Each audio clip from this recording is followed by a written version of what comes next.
அனைவருக்கும் வணக்கம். ராமநாதபுரம் மாவட்டத்தில் 20 இடங்கள்ல ஹைட்ரோ கார்பன் கிணறு அமைப்பதற்காக மாநில அளவிலான சுற்றுச்சூழல் தாக்க மதிப்பீட்டு ஆணையம் இதற்கு நேரடியாக அனுமதி கொடுத்துள்ளது. இதையடுத்து ராமநாதபுரம் மாவட்டத்தில் 20 கிராமங்கள்ல சோதனை பண்ணியிருக்காங்க. இது குறித்து தான் அந்த காணொலியில் நம்ம தெளிவா பார்க்க போறோம்.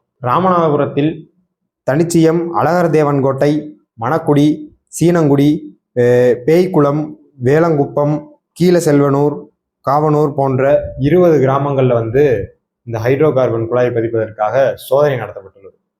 இந்த இடங்கள்ல ONGC என்று கூறப்படும் oil and natural gas corporation limited என்று சொல்லப்படுற நிறுவனம் இந்த இடங்கள்ல சோதனை பண்ணி குழாய் அமைப்பதற்கான திட்டத்தை வகுத்திருக்காங்க. இதையடுத்து இந்த பகுதி ராமநாதபுர பகுதியை சேர்ந்த மக்களும் பகுதியை சேர்ந்த விவசாயிகளும் கடும் எதிர்ப்பு தெரிவித்திருந்த நிலையில நாம் தமிழர் கட்சி அதற்கான எதிர்ப்பு தெரிவித்து கண்டன அறிக்கையும் இதுக்கு வெளியிட்டிருந்தது. இதையடுத்து ஐயா ராமதாஸா இருக்கட்டும், ஐயா வைகோவா இருக்கட்டும், இதுக்கு எதிர்ப்பு தெரிவித்து அறிக்கையெல்லாம் வெளியிட்டிருந்தாங்க. தமிழ்நாடு அரசு இதற்கான விளக்கம் அளித்து ஒரு அறிக்கையை வெளியிட்டிருந்தது. ஐயா தங்கம் தென்னரசு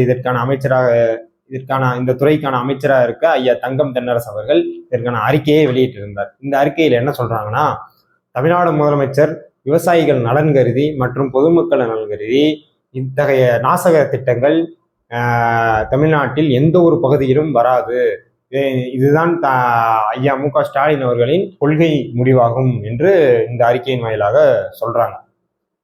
இதுல நம்ம எழுப்ப வேண்டிய முதல் கேள்வி என்னன்னா, இதற்கு முதல் அனுமதி கொடுத்தது யாருன்னு பார்த்தா, மாநில அளவிலான அங்கீகரிக்கப்பட்ட உறுப்பினர்களை கொண்ட மாநில சுற்றுச்சூழல் தாக்க மதிப்பீட்டு ஆணையம் இயங்குது.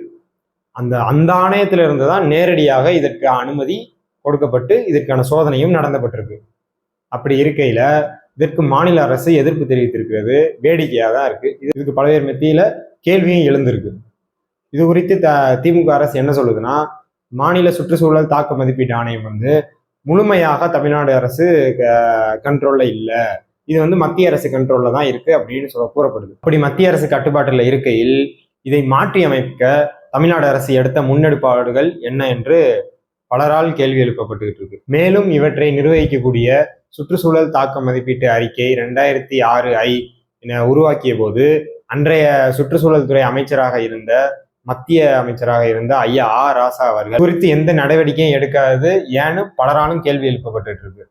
சரி, எதற்காக மாநில அரசே அங்கே அங்கீகாரம் கொடுத்து விட்டு திருப்பி எதுக்கு இங்க நாங்க எதுவும் பண்ண மாட்டோம்னு அறிக்கை விடுறாங்கன்னு பாத்தீங்கன்னா, இப்போ தமிழ்நாட்டில் பல வகையான பிரச்சனைகள் பேசுபொருளாக இருக்கு. மத்தியில அஜித்குமார் கொலை வழக்கு ஒரு பக்கத்தா இருக்கணும், ஆணவ படுகொலை ஒரு பக்கத்தா இருக்கட்டும், ஒரு பக்கத்து நடிகர் விஜய் அவர்கள் தமிழக வெற்றி கழகத்தின் தலைவர் அவர்கள் மாநாடு நடத்திய பிறகு அது விவாத பொருளாக இருக்க இந்த மத்தியில இத்தகைய நாசகர திட்டங்களை மறைமுகமாக கொண்டு வந்தா மக்கள் மத்தியில இது அவ்வளவா போய் சேராது அப்படின்னு கருதி தமிழ்நாடு அரசு இந்த மாதிரி திட்டங்களை கொண்டு வருது. சரி, இந்த திட்டம் கொண்டு வரனால தமிழ்நாடு அரசுக்கு என்ன லாபம், இந்த திமுக அரசுக்கு என்ன லாபம் பார்த்தா, ஒன்லி கமிஷன். இந்த வார்த்தையை நம்ம எதற்காக சொல்றோம்னா, நம்ம சொல்லல, இந்த வார்த்தையை ஐயா திமுக கூட்டணியில் இருக்கக்கூடிய மதிமுக தலைவர் வைகோ அவர்கள் மீத்தேன் திட்டத்துக்கு 2010 இந்த ஐயா ஸ்டாலின் தலைமையிலான அரசு கையெழுத்திட்டது. தமிழ்நாடு மக்கள் மத்தியில இந்த கடும் எதிர்வலையை ஏற்படுத்தியது. அன்றைய காலகட்டத்தில் இந்த மாதிரி சோசியல் மீடியாக்கள், சமூக வலைதளங்கள்ல இந்த அளவுக்கு தாக்கம் ஏற்படலை. ஐயா வைகோ அவர்கள் இது குறித்து செய்தியாளர் சந்திப்புல ஆதாரத்தோட இந்த திட்டத்திற்கு ஸ்டாலின் அவர்கள் கமிஷன் வாங்கி கொண்டுதான் கையெழுத்திட்டார் என்று ஐயா வைகோ அவர்கள் கூறியிருக்கிறார். மீட்டர்ல கோடிக்கணக்கில் கமிஷன் வாங்குறதுக்கு கையெழுத்து போட்டீங்க, இதை விட துரோகம் என்ன வேணும் ஸ்டாலினுக்கு? இதுக்கு பதில் சொல்ல முடியுமா? மட்டும் இல்லாம இது குறித்து ஐயா ஸ்டாலின் அவர்கள் கேள்வி கேட்கும்போது, இந்த கையெழுத்து போட்ட விஷயம் எனக்கு தெரியாது, நான் தெரியாம கையெழுத்து போட்டு விட்டேன்னு ஐயா ஸ்டாலின் அவர்கள் சொல்றாரு. அப்ப அண்ணா அறிவாலயத்தை யாராச்சும் கேட்டா தெரியாம கையெழுத்து போட்டு கொடுத்துருவீங்களா, இல்ல சன் டிவி யாராச்சும் கேட்டா தெரியாம கையெழுத்து போட்டு கொடுத்துருவீங்களா என்று அண்ணன் சீமான் உள்ளிட்டோர்லாம் பல கேள்விகளை அடுக்கடுக்காக வைத்தாங்க. 2019 நெடுவாசல் பகுதியில ஐயா எடப்பாடி பழனிசாமி முதலமைச்சராக இருக்கையில நெடுவாசல்ங்கிற கிராமத்துல, நெடுவாசல் கதிராமங்கலம் கிராமத்துல ஹைட்ரோ கார்பன் கிணறு அமைப்பதற்கான திட்டங்கள்லாம் வகுத்து நடந்துகிட்டு இருந்த நேரத்துல தமிழ்நாடு மக்கள் பெருமளவு போராட்டத்தை ஏற்படுத்தி இந்த திட்டம் பேசுபொருளாகி போராட்டங்கள்லாம் நடந்துச்சு தமிழ்நாடு முழுக்க. அப்பொழுது நாம் தமிழர் கட்சி அண்ணன் சீமான் அவர்களாக இருக்கட்டும் இந்த போராட்டத்தை பெருமளவு முன்னெடுத்து கொண்டு போனாரு. அதுக்கப்புறம் சமூக ஆர்வலர்கள், இப்போது அந்த சமூக ஆர்வலர்லாம் எங்கே போனார்கள் தெரியல. ஆனா அப்போதைக்கு அந்த சமூக ஆர்வலர்கள்லாம் கடும் எதிர்ப்பு தெரிவித்து இந்த போராட்டத்தை வெற்றிகரமா நடத்தி முடிச்சு இதை நிறுத்தவும் செஞ்சாங்க. இதை அடுத்து 2020 சட்டமன்றத்துல காவிரி டெல்டா பகுதிகள் அனைத்தையும் ஐயா எடப்பாடி பழனிசாமி அவர்கள் பாதுகாக்கப்பட்ட வேளாண் மண்டலம் என்று ஐயா அறிவித்தார். இதையடுத்து 2023 திமுக ஆட்சிக்கு வந்தவுடன் தமிழ்நாடு அரசிடம் கேள்வி எழுந்த பொழுது ஐயா மு.க. ஸ்டாலின் தலைமையிலான அரசு என்ன பதில் அளிக்கிறாங்கன்னா, இது போன்ற நாசங்கர திட்டங்கள் தமிழ்நாட்டில் எந்த ஒரு பகுதியிலும் நடக்காது, நடக்கவும் விடமாட்டோம் என்று உறுதியளித்தாங்க.